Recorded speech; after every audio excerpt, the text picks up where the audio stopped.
Hi dear friends, welcome to CMA Malayalam. CMA single അറ്റംപ്റ്റിൽ എങ്ങനെ clear ചെയ്യാമെന്നുള്ളതാണ് നമ്മൾ ഈ വീഡിയോയിൽ നോക്കുന്നത്. നമ്മൾ CMA പഠിക്കാൻ തുടങ്ങുന്ന സമയത്ത് നമുക്ക് പെർഫെക്റ്റ് ആയിട്ടുള്ള ഒരു പ്ലാനും ഉണ്ടാവില്ല. കോളേജ് ലൈഫ് ബാലൻസ് ചെയ്യേണ്ടി വരും, വർക്ക് ലൈഫ് ബാലൻസ് ചെയ്യേണ്ടി വരും. എന്തൊക്കെ വന്നാലും നമ്മൾ പഠനം ഒരിക്കലും പോസ്റ്റ്പോൺ ചെയ്യരുത്. ഒരു ദിവസം നമ്മൾ എത്ര ടൈമാണോ അതിന് വേണ്ടിയിട്ട് അലോട്ട് ചെയ്യുന്നത് അത് കൺസിസ്റ്റൻ്റ് ആയിട്ട് നമ്മൾ ഫോളോ ചെയ്യണം. ഇപ്പം ഇനീഷ്യലി നമുക്ക് ഈ പറഞ്ഞ പോലെ സ്റ്റഡി പ്ലാനൊക്കെ ഇടുമ്പോൾ 10 മണിക്കൂർ 12 മണിക്കൂർ എന്നെല്ലാം പ്ലാനൊക്കെ നമുക്ക് സെറ്റ് ചെയ്യാൻ പറ്റും. പക്ഷേ അത് നമ്മളെ കൊണ്ട് ഫോളോ ചെയ്യാൻ പറ്റുന്നുണ്ടോ എന്നുള്ളത് കൂടി നിങ്ങൾ ശ്രദ്ധിക്കണം. ചിലപ്പോൾ ഇനീഷ്യൽ ഡേയ്സിൽ നിങ്ങൾക്കൊരു 1 hour 2 hour ഒക്കെ സ്റ്റഡി ചെയ്യാൻ പറ്റുന്നുണ്ടാവുള്ളൂ. But it's okay. അത് ഗ്രാജുവലി നിങ്ങൾ ആ ഒരു ടൈം പീരീഡ് ഇൻക്രീസ് ചെയ്യാനായിട്ട് നോക്കണം. അങ്ങനെയാണ് ആ ഒരു CMA എക്സാമിൻ്റെ ടൈം ആകുമ്പോഴേക്കും ഈ 10 hours 12 hours ഫുൾ ഫോക്കസ് ചെയ്യാനായിട്ട് പറ്റുന്ന രീതിയിലേക്ക് അത് മാറ്റിയെടുക്കണം. അപ്പോൾ ഇതിൽ ബേസിക് ആയിട്ടുള്ള ഒരു സ്റ്റഡി സ്ട്രാറ്റജി എന്ന് പറയുന്നത് ഓൾ ഇന്ത്യ റാങ്ക് ഹോൾഡേഴ്സ് എല്ലാം ഫോളോ ചെയ്യുന്ന കുറച്ച് ടിപ്സാണ് ഞാൻ ഇതിൽ പറയാൻ പോകുന്നത്. അപ്പം അതിൽ ആദ്യത്തെ ടിപ്പ് എന്ന് പറയുന്നത്, നമ്മൾ തിയറി പേപ്പേഴ്സ് പഠിക്കുന്ന സമയത്ത് അതിൻ്റെ കോൺസെപ്റ്റ് മനസ്സിലാക്കിയിട്ട് പഠിക്കാനായിട്ട് ശ്രമിക്കുക. തിയറി ആണെങ്കിലും പ്രോബ്ലം ആണെങ്കിലും ഈക്വലി കോൺസെപ്റ്റ് മനസ്സിലാക്കുന്നത് ഇമ്പോർട്ടൻ്റ് ആണ്. പക്ഷെ കുറച്ചുകൂടി ഈ പറയുന്ന തിയറി പേപ്പേഴ്സ്, ലോ പോലുള്ള തിയറി പേപ്പേഴ്സ് നമ്മളത് മനസ്സിലാക്കിയിട്ട് പഠിക്കണം. ജസ്റ്റ് വെറുതെ എന്തെങ്കിലും പഠിച്ചു ഇല്ലെങ്കിൽ വായിച്ചു കവർ ചെയ്തു എന്നുള്ളതല്ല. അത് ഓരോന്നും മനസ്സിലാക്കി പഠിച്ചു കഴിഞ്ഞാൽ മാത്രമാണ് അത് നമുക്ക് അപ്ലൈ ചെയ്യാനായിട്ട് പറ്റുന്നത്. അതേപോലെ തന്നെ നമുക്ക് സമ്മറി നോട്ട്സ്, സ്റ്റിക്കി നോട്ട്സ് ഇതെല്ലാം നമുക്ക് പ്രിപ്പയർ ചെയ്യാം.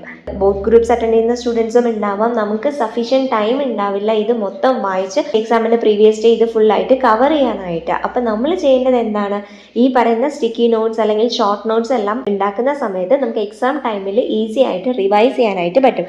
ഈവൻ ദോ 100% കവർ ചെയ്യാൻ പറ്റിയില്ലെങ്കിലും ഒരു സഫീഷ്യൻറ്റ് ക്വാണ്ടിറ്റി ഇല്ലെങ്കിൽ സഫീഷ്യൻറ്റ് പാർട്ട് നമുക്ക് കവർ ചെയ്യാനായിട്ട് പറ്റും. So that is A first strategy. നമുക്ക് മനസ്സിലാക്കി പഠിക്കുക, understand the concept and then study. Second, ഒരു ഇമ്പോർട്ടൻ്റ് ആയിട്ടുള്ളൊരു ടിപ്പാണ് ലാസ്റ്റ് ഡേ റിവിഷൻ, LDR. നമ്മൾ പഠിക്കുന്ന സമയത്ത് തന്നെ LDR സെറ്റ് ചെയ്യാം. ഏതൊക്കെ ക്വസ്റ്റ്യൻസ് അല്ലെങ്കിൽ ഏതൊക്കെ കോൺസെപ്റ്റ് ആണ് നമ്മൾ പ്രീവിയസ് ഡേ റിവൈസ് ചെയ്യേണ്ടതെന്നുള്ളത് ഐഡൻറ്റിഫൈ ചെയ്തിട്ട് മാർക്ക് ചെയ്ത് വെക്കാം. അങ്ങനെ ചെയ്യുന്ന സമയത്ത് നമുക്ക് ഈസി ആയിട്ട് ആ ഒരു അറ്റ്ലീസ്റ്റ് LDR പോർഷൻ എങ്കിലും നമുക്ക് ഫിനിഷ് ചെയ്യാനായിട്ട് പറ്റും. ത്രൂ ഔട്ട് എല്ലാ ക്വസ്റ്റ്യൻസും ചെയ്ത് എല്ലാ തിയറിയും വായിച്ച് നമുക്ക് എക്സാമിന് പോകാനുള്ള ടൈം ഉണ്ടാവണമെന്നില്ല. അപ്പോൾ ഇമ്പോർട്ടൻ്റ് ആയിട്ടുള്ള കോൺസെപ്റ്റ് നമുക്ക് സ്കിപ്പ് ചെയ്യാതെ അത് കവർ ചെയ്യാനായിട്ട് ഈ പറയുന്ന LDR സെറ്റ് ചെയ്യുന്ന സമയത്ത് അത് ഹെൽപ്പ് ചെയ്യും. അപ്പോൾ ഫസ്റ്റ് ഡേ നമ്മൾ ചെയ്യേണ്ടത്, ഇപ്പം ഇന്ന് എക്സാം കഴിഞ്ഞ് വന്നാൽ ഉടനെ തന്നെ ചെയ്യേണ്ടത് ഈ LDR ലാസ്റ്റ് ഡേ റിവിഷന് വേണ്ടി മാറ്റി വെച്ചിരിക്കുന്ന ടോപ്പിക്സ് എല്ലാം തന്നെ ഫിനിഷ് ചെയ്യാന്നുള്ളതാണ്. സെക്കൻഡ് ഡേ നിങ്ങൾ ചെയ്യേണ്ടത് MCQs അല്ലെങ്കിൽ ഡിസ്ക്രിപ്റ്റീവ് ക്വസ്റ്റ്യൻസ്, ട്രിക്കി ആയിട്ടുള്ള ക്വസ്റ്റ്യൻസ് ഉണ്ടെങ്കിൽ ആ ക്വസ്റ്റ്യൻസ് എല്ലാം നമ്മൾ വർക്കൗട്ട് ചെയ്ത് നോക്കുക എന്നുള്ളതാണ് സെക്കൻഡ് ഡേ ചെയ്യേണ്ടത്. അപ്പം ഈ രീതിയിൽ നമുക്ക് LDR സെറ്റ് ചെയ്തിട്ട് പഠിക്കാൻ പറ്റും. പിന്നെ വേണ്ടത് സ്റ്റാൻഡർഡൈസേഷൻ. സ്റ്റാൻഡർഡൈസേഷനിൽ നമ്മൾ ചെയ്യുന്നത്, നമുക്കറിയാം ടോട്ടൽ 3 hour എക്സാം ആണ്, 180 minutes ആണ് നമുക്കുള്ളത്. 100 മാർക്കാണ് വരുന്നത്. സോ ഓരോ ക്വസ്റ്റ്യനും നമുക്ക് അലോട്ട് ചെയ്യാൻ പറ്റുന്ന ടൈം എന്ന് പറയുന്നത് വളരെ കുറവായിരിക്കും. ഫോർ എക്സാമ്പിൾ ഒരു 4 മാർക്കിൻ്റെ ക്വസ്റ്റ്യൻ ആണെന്നുണ്ടെങ്കിൽ മാക്സിമം നമുക്കൊരു 6 മിനിറ്റോ 7 മിനിറ്റോ ആയിരിക്കും സ്പെൻഡ് ചെയ്യാനായിട്ട് ടൈം ഉണ്ടാവുന്നത്. അപ്പം അത് നമ്മൾ എന്ത് ചെയ്യണം, പ്രോപ്പറായിട്ട് സ്പെൻഡ് ചെയ്യുക. 4 മാർക്കിൻ്റെ ക്വസ്റ്റ്യനിൽ ഒരിക്കലും എന്ത് ചെയ്യാൻ പാടില്ല, 10 മിനിറ്റ് നമ്മൾ അതിലേക്ക് തന്നെ ഫോക്കസ് ചെയ്ത് ആൻസർ കിട്ടാതെ ഒരുപാട് അതിലേക്ക് ടൈം സ്പെൻഡ് ചെയ്യാനായിട്ട് പോവരുത്.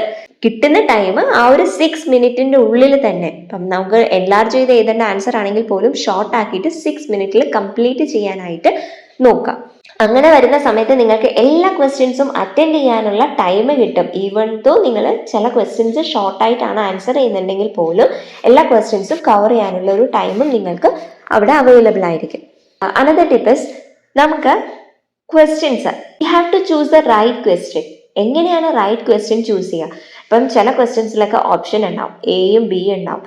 അപ്പം ക്വസ്റ്റ്യൻ നമ്പർ 1 അതിൽ 2 ഓപ്ഷൻ വന്നു, A and B.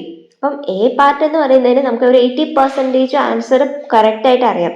But B portion നമുക്ക് പാർഷ്യലി അറിയുള്ളൂ. ഇനി വേറൊരു ക്വസ്റ്റ്യൻ ഉണ്ടാവും, അതിൽ ചിലപ്പം 4 സബ് ക്വസ്റ്റ്യൻ ഉണ്ടാവും, എല്ലാം പാർട്ട്ലി ആയിരിക്കും അറിയുന്നത്, ക്ലിയർ ആയിട്ടുള്ള ആൻസർ നിങ്ങൾക്ക് അറിയില്ല. അപ്പോൾ ഒരിക്കലും നിങ്ങൾ എന്ത് ചെയ്യരുത്, ഈ പാർട്ട്ലി അറിയുന്ന ക്വസ്റ്റ്യൻ ആൻസർ ചെയ്തിട്ട് ഫുൾ മാർക്ക് കളയാതിരിക്കാനായിട്ട് നോക്കുക. അപ്പം നിങ്ങൾക്ക് അറ്റ്ലീസ്റ്റ് ഒരു 80% അറിയുന്ന ക്വസ്റ്റ്യൻ ഉണ്ടെങ്കിൽ അത് നിങ്ങൾ അറ്റൻഡ് ചെയ്യുക. സോ അതിൽ നിന്ന് അല്ലെങ്കിൽ ഒരു മെജോറിറ്റി മാർക്ക് നിങ്ങൾക്ക് സ്കോർ ചെയ്യാനായിട്ട് പറ്റും. So we have to choose the right question. നമുക്ക് ഏറ്റവും നന്നായിട്ട് അറിയുന്ന ക്വസ്റ്റ്യൻ ഏതാണോ അതാണ് നമ്മൾ അറ്റൻഡ് ചെയ്യേണ്ടത്. അത് സ്റ്റാർട്ടിങ് നമുക്ക് കിട്ടുന്ന ഒരു കൂൾ ഓഫ് ടൈമിൽ തന്നെ നമ്മൾ എന്ത് ചെയ്യണം, എല്ലാം വായിച്ചിട്ട് അറ്റൻഡ് ചെയ്യേണ്ട ക്വസ്റ്റ്യൻസ് ഏതൊക്കെയാണെന്നുള്ളത് മാർക്ക് ചെയ്ത് വെക്കുന്നത് കുറച്ചും കൂടി നല്ലതായിരിക്കും. ചിലപ്പോൾ ഫുൾ ക്വസ്റ്റ്യൻസ് മൊത്തത്തിൽ വായിക്കാനുള്ള ടൈം കിട്ടിയെന്ന് വരില്ല. ബട്ട് ജസ്റ്റ് ഒന്ന് ഓവറോൾ നോക്കിയിട്ട് നിങ്ങൾക്കത് അറ്റൻഡ് ചെയ്യാൻ പറ്റുമോ, നിങ്ങൾക്കത് അറിയൂ എന്നുള്ളത് കൺഫേം ചെയ്തിട്ട് ഏത് ഓപ്ഷൻ വേണം എന്നുള്ളത് മാർക്ക് ചെയ്ത് വെക്കാം. So you have to see the overview of the question and select it.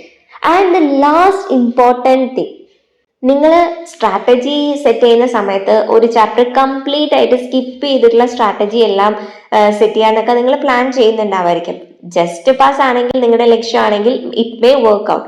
But നിങ്ങൾ അതിലൊരു എക്സംഷനോ ടോപ്പ് മാർക്കോ എക്സ്പെക്ട് ചെയ്യുന്നുണ്ടെങ്കിൽ ആ ഒരു സ്ട്രാറ്റജി ഒരിക്കലും വർക്ക് ആവില്ല. നിങ്ങൾ സ്കിപ്പ് ചെയ്യുന്നുണ്ടെങ്കിൽ പോലും അറ്റ്ലീസ്റ്റ് ആ ഒരു ടോപ്പിക്കിനെ കുറിച്ചുള്ള ഒരു ഓവർവ്യൂ നിങ്ങൾക്ക് ഉണ്ടായിരിക്കണം, ഒരു ബേസിക് ഐഡിയ നിങ്ങൾക്ക് ഉണ്ടായിരിക്കണം.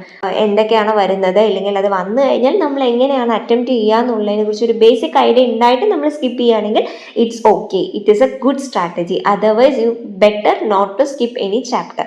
പിന്നെ ലാസ്റ്റ് മിനിറ്റിൽ നമുക്ക് ടൈം ഇല്ല എന്ന് പറയുമ്പോൾ നമ്മൾ പ്രയോറിറ്റൈസ് ചെയ്തിട്ട് മോസ്റ്റ് ഇമ്പോർട്ടൻറ്റ് ചാപ്റ്റേഴ്സിന് ഇമ്പോർട്ടൻസ് കൊടുത്തുകൊണ്ട്, അല്ലെങ്കിൽ ഏറ്റവും കൂടുതൽ വെയിറ്റേജ് വരുന്ന പോർഷന് ഇമ്പോർട്ടൻസ് കൊടുത്തുകൊണ്ട് പഠിക്കുക. ചിലപ്പം ഒരു 20% മാർക്ക് വരുള്ളൂ, പക്ഷെ അത് തിയോറിറ്റിക്കലി അല്ലെങ്കിൽ പ്രാക്ടിക്കലി നോക്കുമ്പോൾ ഒരുപാട് പഠിക്കാനുണ്ടാവും. അപ്പം അങ്ങനെയുള്ളത് ചില സിറ്റുവേഷനിൽ നമുക്ക് വേണമെങ്കിൽ എന്ത് ചെയ്യാം, അത് സ്കിപ്പ് ചെയ്യാം. അപ്പം ഈ പറയുന്ന രീതിയിൽ പ്രോപ്പർ ആയിട്ടുള്ളൊരു സ്റ്റഡി പ്ലാൻ റെഡിയാക്കിയിട്ട് ഈ വരുന്ന ഡിസംബർ എക്സാം എല്ലാവരും ഫസ്റ്റ് അറ്റംപ്റ്റിൽ ക്ലിയർ ചെയ്യാനായിട്ട് ശ്രമിക്കാം. എൻ്റെ എല്ലാവിധ വിശ്വാസം എല്ലാവർക്കും ഉണ്ടാവും. എന്തെങ്കിലും ഡൗട്ട്സ് ഉണ്ടെന്നുണ്ടെങ്കിൽ നിങ്ങൾക്ക് കമൻറ്റ് ചെയ്യാം. Okay, thank you all.